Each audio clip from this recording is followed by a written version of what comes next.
comparable to him. Amen. Thank you. So the role of the wife is helper. See, I'm a wonderful helper. She's sitting here and helping me. Right? Sometimes she has to help me that I don't lose my sanity. Sometimes she has to help me think. Sometimes she has to help me,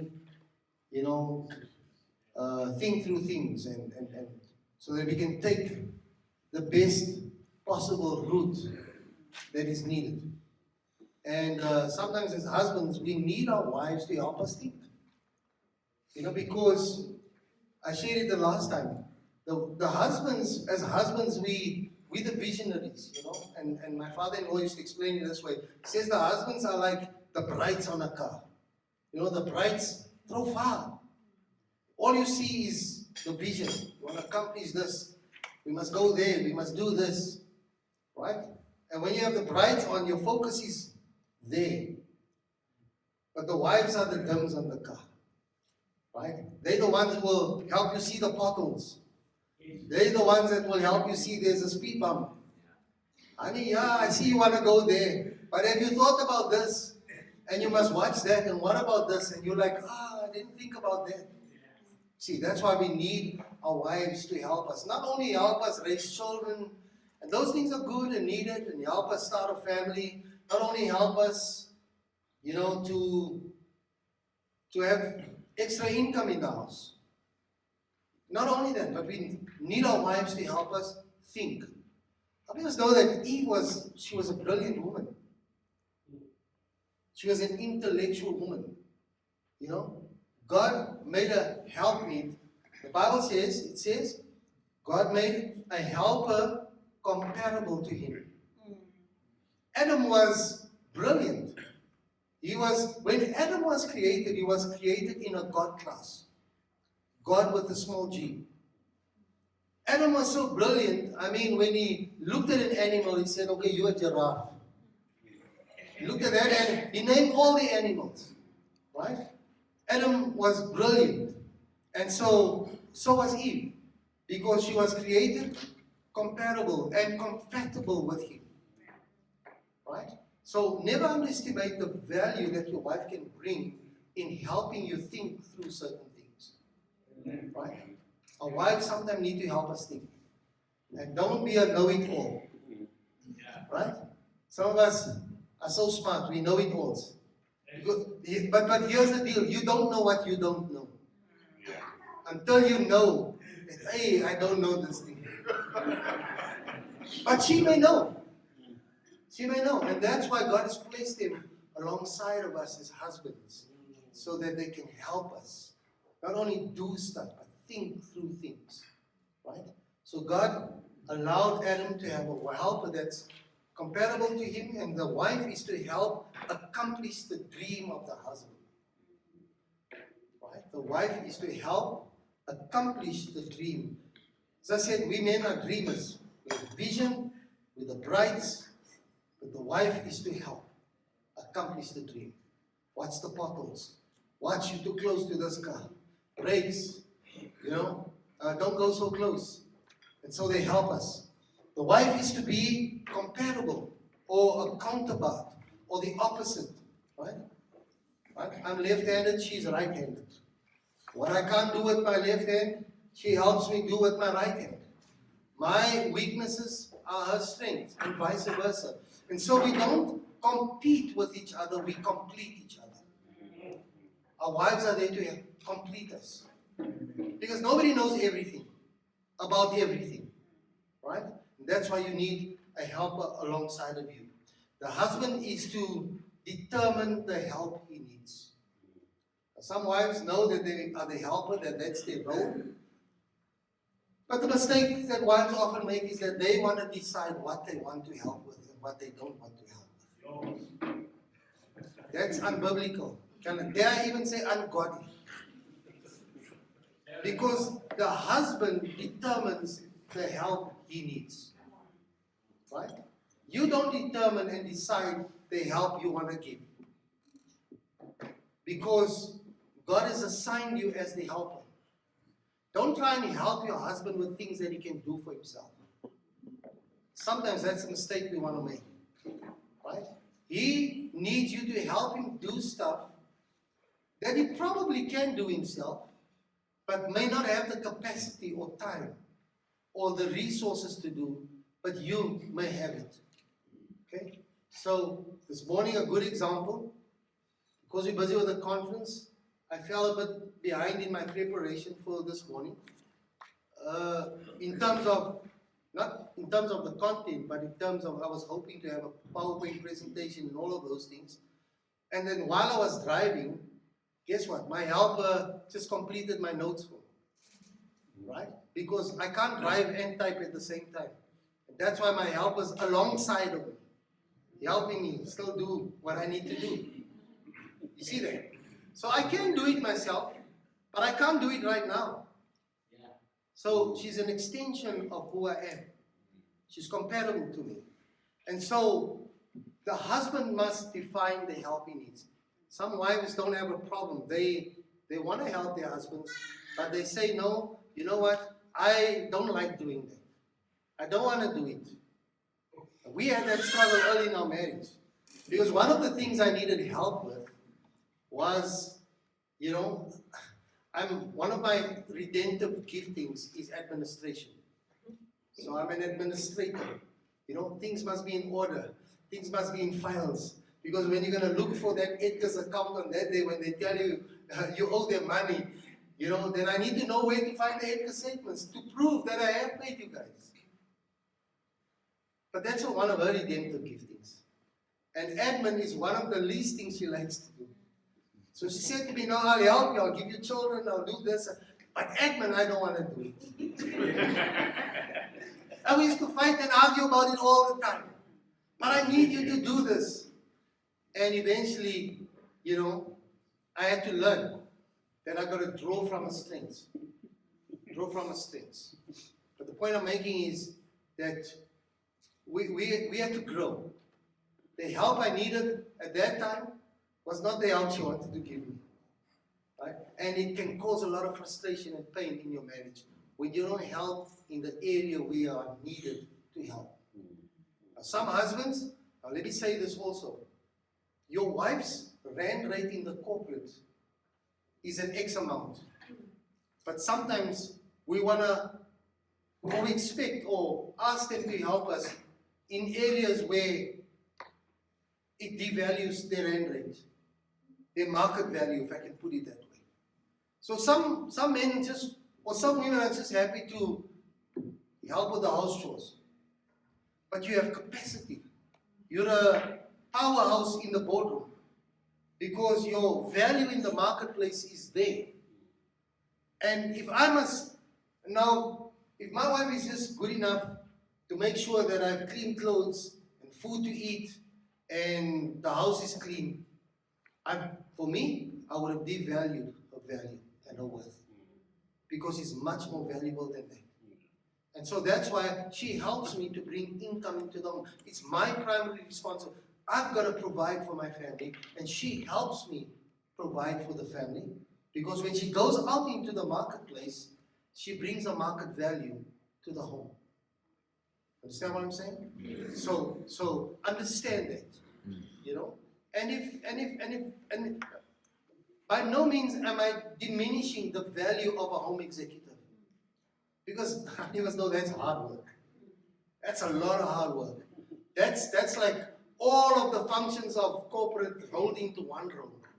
Because you got to project manage, you got to manage the home, you got to manage the finances, you got to organize meals, you got to organize children, you got to educate them. You're a teacher and a professor and a doctor So the value of the home executive is not undervalued.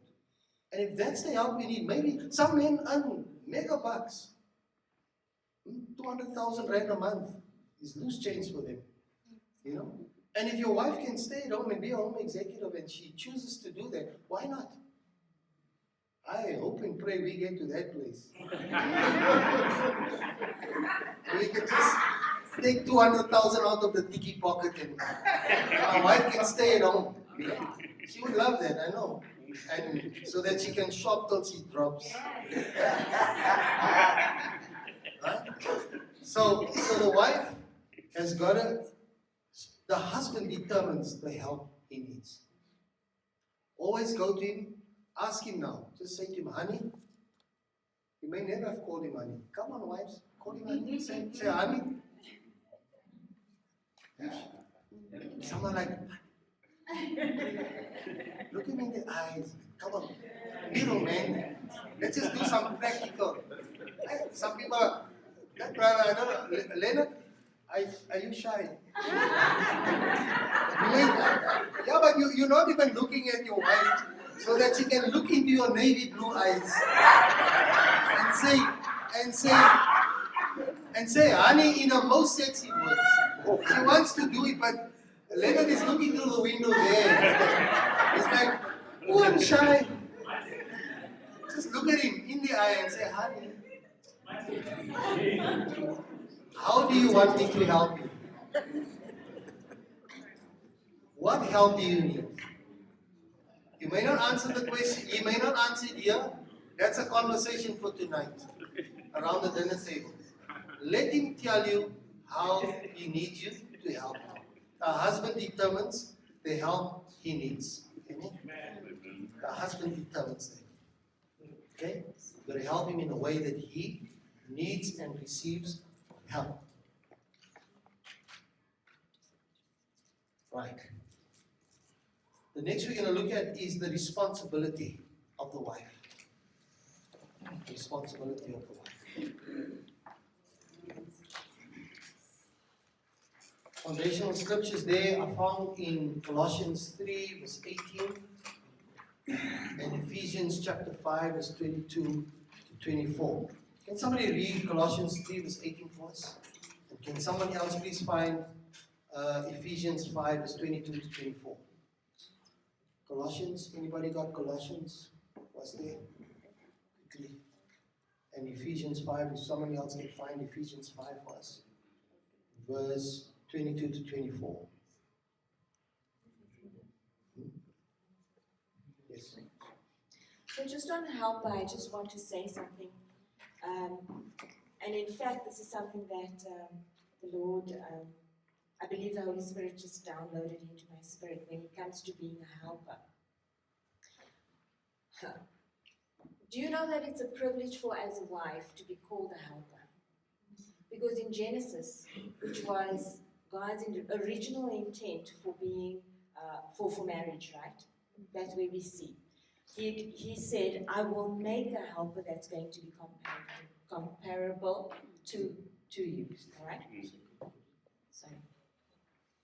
I will make a helper that's going to be comparable.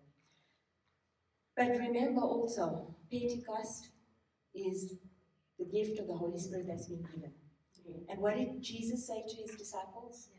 I will give you a helper. I will send you a helper. And so as wives, our role as a wife is to be a helper. And it's very similar to that of the Holy Spirit. So we share the same title or the same function as the Holy Spirit, to be a helper. The husband, you're going to go, you'll hear that husband is a father. And so as a father, it means a source. And so father or dad, you're sharing the same name as God the Father. And as the Holy Spirit, we as women share the same title as the Holy Spirit in helper, in being a helper. Amen. So you are the Paracletos to your husband. Isn't that wonderful? You are the helper. And so the Bible says in Colossians 3:18, did someone find it? Can you read it for us? Yes. Colossians 3:18, it says, wives, submit to your own husbands as it is fitting in the Lord. Thank you. And Ephesians 5, somebody could read that. Ephesians 5 verse 22 to 24. Ephesians 5:22 To 24, yes.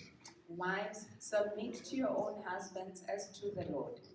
For the husband is head of the wife, as also Christ is head of the church, and he is the Savior of the body. Therefore, just as the church is subject to Christ, so let the wives be to their own husbands in everything. Amen. Thank you. And so, there are 7 characteristics of a biblically submissive wife. 7 characteristics. Number 1, wives are to submit to their own husbands.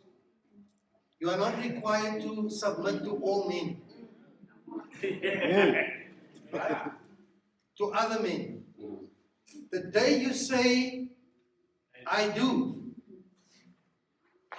you are required by God to submit to your own husband and no longer to your father. So your father's instruction doesn't trump your husband's instruction. Because the Bible is very specific. God is very clear. Wives, you have to submit to your own husband. Your father is your wife's husband. Your mother's husband. It's not your husband. It's your mother's husband. Isn't that so? And so wives are required to submit to their own husbands. The one that you just said honey to a few minutes ago, and she made you blush. That's the one you must submit to. Number 2, a biblically submissive wife understands that a submission to her husband is ordained of God. And it is fitting and it is right. For a wife to submit to her husband is fitting and it is right for the wife to submit to her own husband. Right? God ordains it, God expects it, God wants it, God welcomes it. And here's the thing about submission. Submission is not a punishment, but submission is a tool that God has empowered married women with.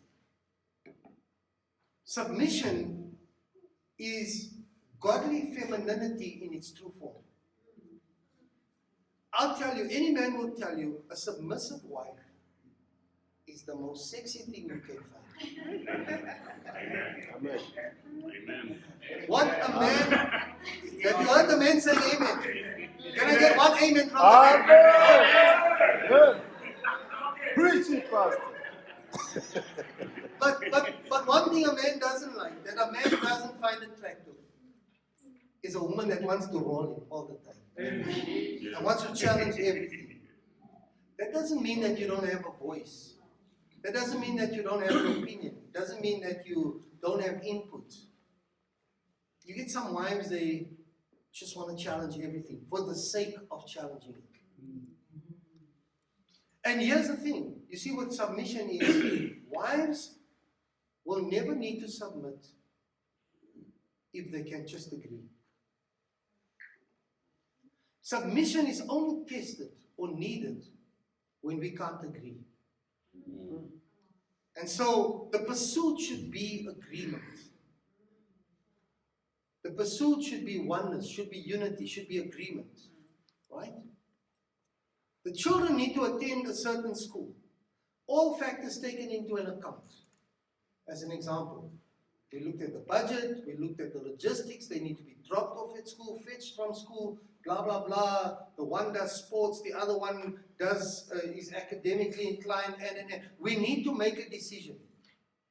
But the wife says, no, we're going to go.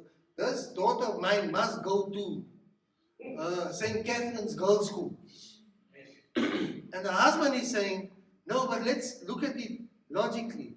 This, the money and the budget, and. And then we're at an impasse. So what decision must be made? Right? Now submission will be tested. Okay? Because both parties have presented their case. Okay? And the husband now needs to make a decision. Either we're going to do what you say we must do, understanding these consequences, or the husband has to make a decision and say, we're going to do what I said we must do. So I have to make a decision in the best interest of the family. I have to lead actively. And the wife then now has to submit. Right?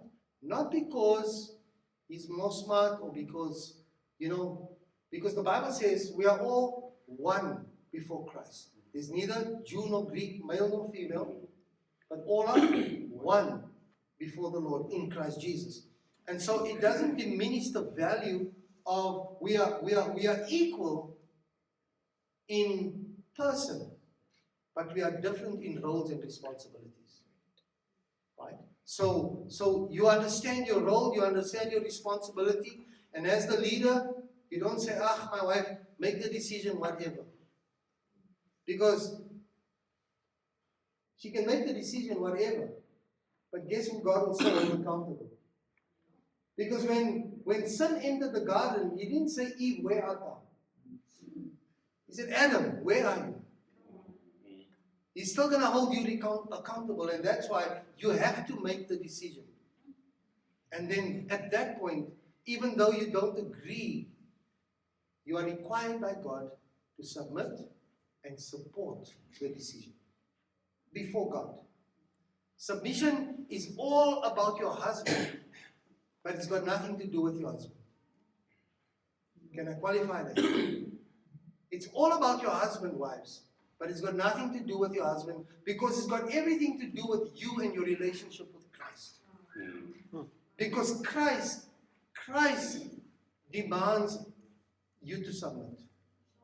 And so submission's got everything to do with your husband, but it's got nothing to do with your husband. And that's why husbands, you are not ordered by God to remind your wives, but you must submit.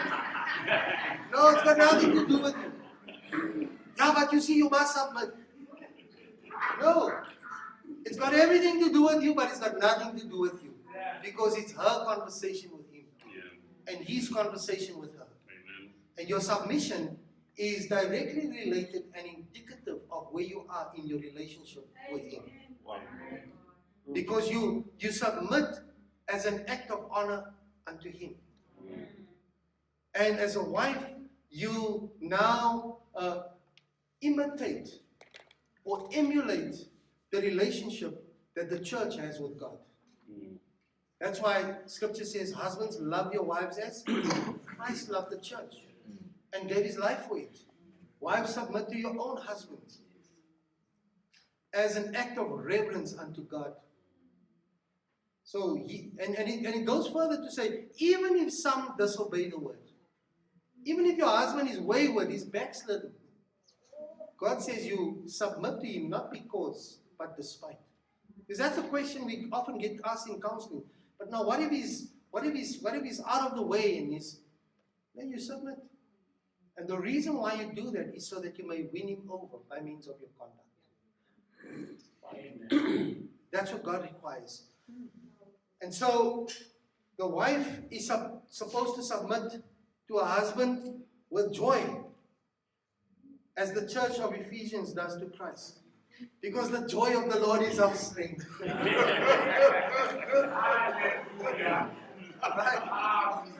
The wife is to submit with joy. In other words, submission is a demand for the right attitude that comes with it. You can't just submit and say, I'm going to submit. I'm going to show you. We know there's a thing called passive aggression or passive resistance. You know, you say, yeah, let's do it. Yeah, let's go. But you know, you're going to work his case so that things don't work out. And it's called manipulation. In fact, dare I say, it's witchcraft. Because witchcraft, the definition of witchcraft is manipulation, domination, and control. And you agree, but you don't cooperate. Right? You're supposed to rock up at this time, but you're not there. You're supposed to do X, Y, and Z. You said, I will do it. But when the time comes, it's not done. So the attitude must be right. Here's the thing. You're going to need something from God. You're going to need some prayer answered. And unless you cooperate with God, he's not going to cooperate with you. And that's why our relationship with God is defined largely by how we react and relate to the Lord. The wife is to submit with joy. The wife is to submit to her own husband in everything. The Bible says in everything. Colossians and Ephesians teaches us, submit to your own husband without a word in everything. And I'm just going to add to that and say, in as far as it is legal and right. Because if your husband says, go and kill so and so, the Bible also says, thou shalt not kill. Your husband says, let's go rob a bank. You say, You know, in as far as it is legal. So in everything, that's why we are also required to be theologically astute. Not to say, yeah, the Bible says. We are biblical. I must submit to my husband in everything. You must submit to me in everything. I said, let's go rob the bank. Come, let's go. So we got to use our intellect as well. So the wife must submit in everything. And the wife is to submit by a conduct without a word. Without a word. That's what the Bible says. In other words, 1 Peter chapter 3 verse 1 says, submit to your own husband, and that without a word. No for wara. Chara, chara. 1 Peter chapter 3 verse 1. 1 Peter, it's there in the notes, isn't it? Yeah. 1 Peter chapter 3, it's there, yeah. A wife is supposed to submit to her own husband without a word. Now understand, submission is the measure of last resort. Because we pursue agreement first. Which means, while we were pursuing agreement, we had words. Right? We were to and froing, we were comparing budgets, and we were comparing logistics. So we had words. But now, after all is said and done, and there's no other way out, the wife must submit. And you can't wara. God says, you must do what your husband says. Without the word. Without the word. Because It's not me, it's the Lord. because we are building strong marriages. If you want your marriage to fall apart, don't do what God says. Want to have the last say. It's going to cause problems. God designed marriage. He knows how it works. He designed it. Do it His way. That's what it means to keep God at the center of your marriage. Submission is to be accompanied by fear. 1 Peter 3 verse 2 says, it's supposed to be accompanied by fear or with very strong respect. The word fear in the Greek there means, it's not the same word as the word phobia, but it's the word fear that means respect. That means honor. Right? So you submit to your husband with honor. As the church submits to Christ. How does the church submit to Christ? With honor. We honor, we reverence the Lord. We don't treat the Lord as our buddy. We don't get familiar with Him. We treat the Lord with respect. The wife is to submit with a gentle and quiet spirit. 1 Peter chapter 3, verse 3 to 4. A gentle, that is godly, the godly definition of femininity. It says beauty is fleeting. Proverbs 31. But a woman who fears the Lord, in other words, a woman who reverences the Lord, must be praised. Right? And he says, I would have you not adorn yourself with earrings and with all. Those things are good and it's fine, it's right. He says, but I'd rather have you adorn yourself with a quiet and a gentle spirit. Because that is absolutely resistible in any wife. A quiet and a gentle spirit. Quiet spirit doesn't mean that you don't have a voice. Doesn't mean that you just do as you are told. It means that, you get some wives who, they don't only have an opinion, they have a very strong, loud opinion. But the Lord encourages you to have a quiet and a gentle spirit. Even the children in the house, they must know that there's a distinction between mommy and daddy. Right? When mommy speaks, some children push the boundaries. And some daddies don't have to shout and scream. My brother-in-law is one of those guys, He's a very quiet guy.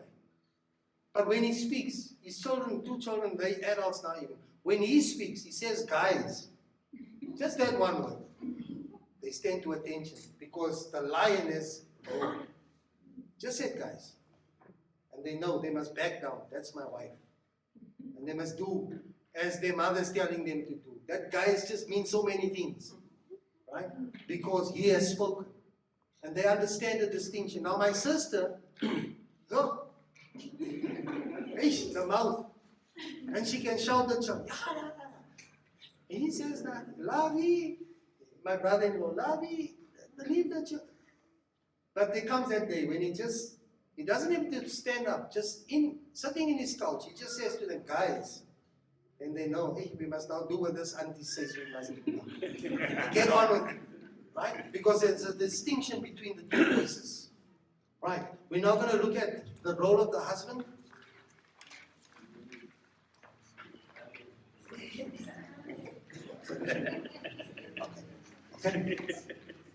They are not excited. So just from a woman's perspective, from a woman's perspective when it comes to submission. Firstly, as per the notes, it is an imperative command. God says it, I believe it, and so that settles it, right? Period. Stop. But I think also, or should I say however, I think for women sometimes, and I think society has taught us and given us erroneous perception of what submission means, because often women feel as though submission means that you're a doormat. I just want to clarify that in that there was an analogy given about a woman or submission in particular. And again, I'm going to use the word privilege because it is indeed a privilege as a wife to submit, and this is the reason why. So the analogy was an umbrella, right? The design of an umbrella is to protect, to cover. You take an umbrella because it's a covering, right? A covering from sun, a covering from rain. It provides covering, it provides protection, right? That's the umbrella. And so this umbrella, it has its purpose. And how many of us know that if you don't know what your purpose is, subject to abuse, right? You open yourself up to abuse. So the umbrella knows its purpose, and that's its purpose, to cover, to provide cover, to provide protection. The wife, in the role or in the analogy of the umbrella, is the one that opens up the umbrella and holds that umbrella in place. There's no point in putting an umbrella, putting it on the floor, keeping it under. The wife is the one that holds up the umbrella underneath and enables the husband to do what he has been called to do. Right? She's the one that holds it up. And so as a wife, the man that's sitting next to you, who is your husband, your own husbands, right? You must submit to our own husbands. I hope man so. is There's a no yes. scallums here. That man, God has designed you as the umbrella holder to hold up that man. And so irrespective of whether it's a Gucci umbrella or it's a cheap umbrella, God has designed you specifically as a helper to hold him up, to keep him up. And so if it's an expensive umbrella, you as a wife has been designed and you have been purposed to be able to hold up that heavy umbrella because there's a heavy anointing. And there's a mandate or a calling on that man. And you are there as the helper to hold him up, to make him be able to do what he's been designed to do. Do you understand that? Amen. You get that? So it's a privilege. God purposed that you, Naki, God wanted you to hold up Mpo. Nobody else is able to do that. And so submission is, the meaning of submission is to organize yourself underneath your husband.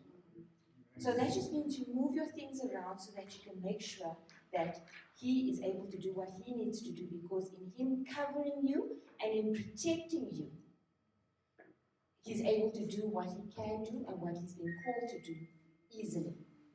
Because if you don't do that, and you're not organizing yourself, he has to now contend with what he has to do and what is being purposed to do.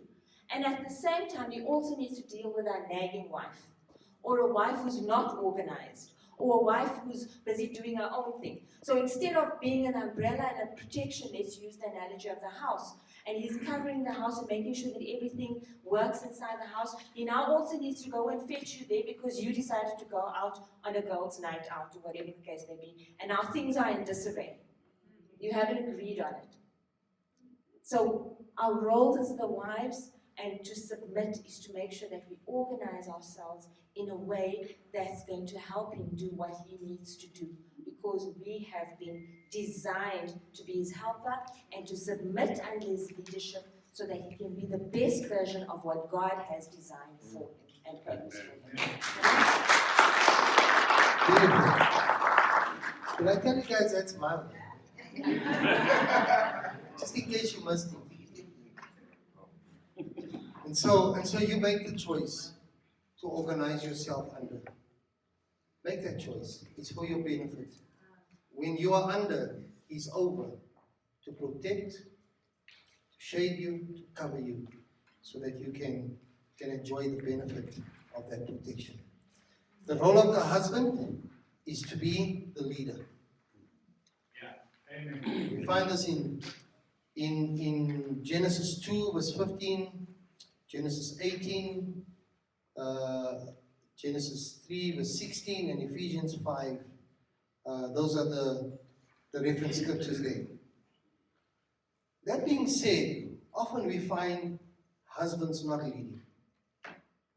And this causes tremendous frustration and pain in the lives of the wives. Right? Doesn't mean that wives don't have the capacity or the ability to lead. Yes, you can lead, right? However, it's not supposed to be your primary responsibility, your primary function, because there's a weight, there's a demand that comes with leadership, right? Especially leading the home. Men, God has designed men to lead, but not all men lead, and often it is as a result of wrong beliefs. The day you say I do as the husband, God says right now you are the leader. God has designated you as the leader. As the husband, you now serve in an office. Being a husband is an office. Right? So you may have a problem with the guy, but never undermine his office. Because God has placed him in that office. Right? So you get the office of the president. Presidents may come and go, or personalities may come and go, but the office remains. So the day you say I do, your husband steps into the office of the leader, and God says he's the leader. You're not the leader because your wife has agreed that you will lead the home. You're not the leader because your children have agreed that you will. No, God, in His sovereignty, has appointed you in the office of the leader. Amen. God says you are the leader. Sometimes men don't lead because of wrong beliefs. Wrong belief number one is, I don't know enough to lead. I don't know enough to lead. Wrong belief number two is, I don't feel confident enough to lead. Wrong belief number three is, I'm not successful enough to lead. You see, you don't earn the right. You don't earn the right to lead. You are the leader. Wives, tell your husband, honey, you are the leader. And I'm going to back off. Tell them, I'm going to back off.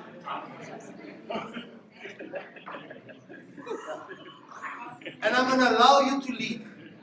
You see, many women, many mothers, many wives find themselves very frustrated because their husbands abdicate and they vacate their office. And the reason why so many husbands vacate the office of leadership is because the wives are always fighting for the position. The wives are fighting for the position. No, we can't do this. No, we can't do that. No, we're not going to do it this way. No, we're not. And then one of the big frustrations for men, and that causes a lot of pain, is when wives do not want to submit. The wives want it their way. And then husbands can respond in one of two ways. They either respond aggressively, which is not how we as godly men are supposed, or they retreat and they become passive. And so they just sit and say, oh well, damned am I if I do and damned am I if I don't. Whether I do, whether I don't, doesn't make a difference. You may reason that way, but you still won't get away with it before the Father. Because He's going to say, Adam, where are you? Why are your children on drugs? Why have you messed up? Why have you not loved your wife as I love the church? Why is your home in disarray? Adam, where are you? Right? And so men often become either aggressive or passive, and they take a step back because you want to be Madam Conchaja. Mam Kobozi, right? Is that what they call it? God is calling us, wives, we're going to build strong marriages. You're going to have to step back and let Him take the lead. Let Him take the lead. Allow Him to take the lead. Don't let the golden rule apply. One of our pastors in our church, he was unemployed for the longest time ever. He loves his wife, loves his family. We had many conversations where he would share with me, Pastor, I'm so demotivated. Men will tell you, when a man doesn't work, he feels like nothing. When he can't provide for his family. We know unemployment is high in our country. And men want to work, but they can't work. And unfortunately, government and society has designed this thing this way, whereby, women's rights and all of that, but they get pushed to the front of the queue. And the men, unfortunately, by default, gets left in the back. And so, yes, while the BE chart, triple BE charter and all of this plays its role for the empowerment of women, but it's at the detriment of marriages and families. Because husbands can't work. They want to work. And so he finds himself feeling, I'm not good enough. I can't lead. The golden rule is applied in my home. He who makes the gold makes the rules. So my wife is the leader. What his wife used to do is, she would work and she lectures and so forth. You know what she did? She would take the money and give it to him. And say, honey, you're the head of the home. You decide what's going to happen with this money. Because this is not my money. This is our money. And that went a long way to healing and strengthening and restoring the marriage. Because it's the analogy of the umbrella. That's how you hold the umbrella up. Right? Let the man be the head of the home. Support him in that. He shouldn't have to feel like a man because he's got money. Right? He's the head whether he's got money or not. Right? And you hold him up. And so, when the wives allow their husbands to lead, they get the benefit of it. As men, we are required to lead. Wrong behaviors of leaders is when leaders are passive. Right? Passivity. You can't be a leader and be passive in your leadership. God demands that your leadership is active. There's a school meeting. No, you go to the meeting. I'm going to sit and watch Liverpool. No, you can't do that. You have to get up because Liverpool is going to lose anyway. Get up and go to the meeting. Go to the meeting because there's decisions that's going to be made on your children's behalf. And tomorrow your wife's going to make the decision and you're going to say, but why did you decide this? You were not there. Right? So you have to lead actively. Be involved in your children's lives. Be involved. Help your wife make the decisions concerning the finances. We need to buy a new car. We need to buy a house. No, honey, you decide. Here's the money. When things don't work out, you want to blame her. It doesn't work that way. You have to be active. Wrong behaviors in being a leader is abusive, being abusive. right? Where I'm the man of this house, and I wear the pants in this house, but she put it on for you, right? So that's abusive. As godly men, we are required by God to be godly kings, like He's a godly king. We are active leaders, and we are caring leaders. We are nurturing leaders. We are giving leaders. We are generous leaders. Right? Because we know that our wives like to shop generously. I thought I'd get one amen from the ladies here. So you're not abusive. You're not abusive in your leadership. You don't dominate. Dr. John Maxwell teaches on leadership, and he says the highest form of leadership is influence. And influence, you know that you've reached the highest form of leadership is when people do things for you out of honor for your leadership, not because they have to do it. And that's the form of leadership that we must all aspire to, whether in corporate, whether in the workplace, or at home. You know, become an honorable man. One that your daughters can say, I want to marry a man like my father. A man that our sons can say, I want to be a man like my father is. Because he's an honorable man. A man that I can honor.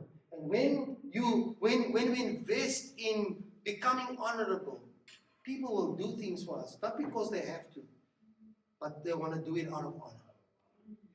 That's when you know you've reached the place of influence in your leadership. And so, wrong behavior is also to be absent. You've got to be emotionally present, physically present. I told you guys the last time, we have TVs in Eikenhof, but we've got 5 children. Okay? So, and we watch TV as well. Every one of my children, every one of them, present, taught them how to drive. Every one of my children, I've been there when they had to go and apply for their ID, apply for their learner's license. Present. There's stats, there's crazy stats, and you can find it on Google, of the effects of children where the present father is, as opposed to children, the effects that it has on your children. They say that children who have a present father, yes, a mother as well, because mothers are always there, but children who have a present father are 95% more successful in life. Have a 95% chance of making it in life. Children with absent fathers, skilled, diligent, they struggle. Because children with a present father just have greater confidence. And so, when I talk about being present, we're talking about being present physically and emotionally, intellectually, being involved in your family's life. Some fathers are present, but they're absent. They are emotionally divested from their families, from their children. When last did you hug your children? And just tell them, I love you. As a father. I'm talking about as a father. When last did you hug your daughter? Say, my baby, I love you so much and I'm so proud of you. When last did you tell your son, my lady, hi, I'm so proud of you. I love you. I had that conversation with my eldest son just last week. You know, they want to hear that. The affirmation of a father's voice goes a long way in any child's life. And the opposite is also true. The absence of that affirmation also goes a long way. They second guess themselves, they're less confident, they're not sure how. And here's the thing, when you've influence in your children's lives is currency. Because you see, we go through different phases. When they're small, we can give them a hiding so that they can comply. But when they get older and they're young adults, because 3 of our children are adults now already, and the currency we have to speak into their lives and get them to comply is relationship and influence. So we now talk with our children and not talk to them. And the only way we can talk with them is by virtue of relationship and honor. Honor is the currency. Influence is the currency. Because if you don't influence your children, guess what? Somebody else out there is going to influence them.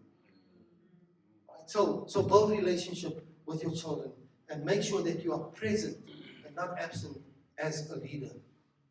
Right? How do wives want their husbands to lead? Wives want their husbands to lead by being the protector. To protect them. Don't allow anybody ever at any point in time to disrespect your wife. Not your children, not your family, not your siblings, not your in-law. Nobody must. Me, I can roll with her. But nobody else must come near you. You can see the Lord lying in me. Me, I can roll you. I can, yeah, we can have a fago. We can have a fago. We had a conference center and the guys called me Batista. And they know. They must comply when she deals with him. Otherwise, Batista will come and deal with him. They see me coming through the window, they say, there's Batista. No, okay. I'm a nice guy, but don't mess with me. Don't mess with my precious possession here. Wives want protectors. It causes a wife great pain when she's disrespected, dishonored in your presence, and you say nothing. It causes tremendous pain. And so, if ever that has happened, I want to encourage the men. Maybe here today or at home, go and ask for forgiveness. Say, I was wrong. I should not have allowed that. Please forgive me. And I will try to do better next time. Right? Let others know that they can never ever disrespect, dishonor your wife in your presence. Wives want their husbands to be providers. Providers. I spoke about this just now. Sometimes it's difficult. But do what you can. If you're not full-time employed, do what you can. But you can't just lay in bed all day and your wife's gone to work and she comes home and you did not even make up the bed and sweep out the room. You know? Don't do that. Wives want their husbands to be providers. Make a plan. And wives, the plan is made is enough. Because you're living at your own standard of living. Don't compare him to your sister's husband. Yeah, but you see, Cloney's husband, he does X, Y, and no. Then you should have married Cloney's husband. But you didn't. You married your husband. And what he can provide is enough. It will have to do. Because here's the deal. You must choose your love and you must love your choice. Choose your love. You've chosen your love. Love your choice. Okay? And what he has provided is enough. Amen. The wives also want their husbands to be a scout. To be a godly leader is your scout. In other words, you give direction. You give direction. Right? Your children know we're going here. Your wife knows 5 years or 5-year plan or 10-year plan. This is how we're giving direction. This is the direction we're going. Okay? You're the navigator, you're the scout. Also, wives want their husbands to be the general. The general. What does a general do? A general gives an executive order. A non-negotiable order. Because where there is no order, chaos prevails. Where there is no order, and where we don't understand purpose and function, abuse is inevitable. Right? So, they want their husband, you've got to be the general. You can't just sit there and say, I don't know. No, make a decision. Be decisive. Will you always make the right decision? No. This is sometimes where we get it wrong as leaders. We think that we always have to make the right decision. Just be honest and say, sweetie, I don't exactly know what we're going to do here. What do you think we should do? Okay, I'm gonna phone my uncle or my pastor and just seek, because the Bible says in the counsel of many there is wisdom. So I'm going to ask here, I'm going to ask there, and then I'm going to make a decision. Or if those guys are not within reach, I'm going to make a decision and stand by it. And I'm going to lead. And it might work out, it might not. But before God, I'm going to be obedient and I'm going to lead. Right? Then the husband also must be the priest in the home. The priest speaks to God on behalf of the people. So what does the priest do? The priest prays for his wife, prays for his children, prays for the home, prays for provision, teaches that we got to trust God, have faith. The priest the husband must not only be the priest, but he must also be the prophet in the home. So it's the priest and the prophet. The prophet speaks to the people on behalf of God. It's the mouthpiece of God. Right? So the husband will come and say, I've prayed and I've asked the Lord concerning this situation. Thus saith the Lord. You must be able to speak, declare, decree in your family and say, thus saith the Lord. My son, you may be struggling with drugs, but thus saith the Lord. Christ has renewed you. Speak life. Because as the prophet in the home, you have authority.